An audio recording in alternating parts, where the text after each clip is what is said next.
વાત કરીએ જૂનાગઢ જિલ્લાના માંગરોળ તાલુકાના ગોરેજ ગામે વોકળા પરનો કોઝવે ધોવાણથી તૂટી જતા હજારો ગ્રામજનો મુશ્કેલીમાં મુકાયા છે।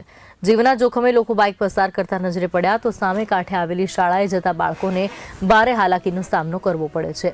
આ કોઝવે 2017થી ખરાબ હાલતમાં હોવા છતાં કોઈ રાજકીય આગેવાનોએ ધ્યાન નથી આપ્યું।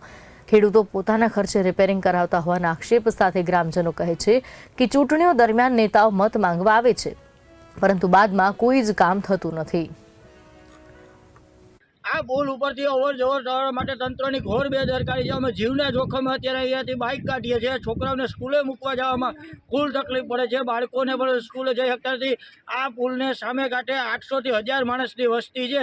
એ લોકોને અવર જવરમાં ફૂલ તકલીફ પડે। માનો કે અત્યારે કોઈ પણ બીમાર પડ્યું કે કોઈ પણ ડિલિવરીનો કેસ આવ્યો તો આમાં કેવી રીતે લઈ જવા અમારે દવાખાને?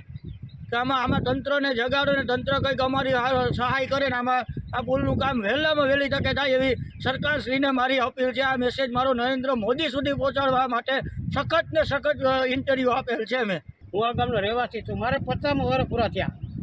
એમાં 17 વર્ષ થયા તો હું અહીંયાથી રોજ અહીં વાડીએથી રહેવા આવ્યો।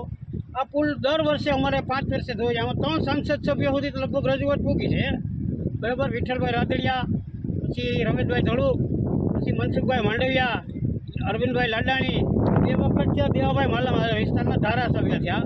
આ ગામના તાલુકા પંચાયતના ચેરમેન છે, બાજુના ગામમાંથી પ્રમુખ છે।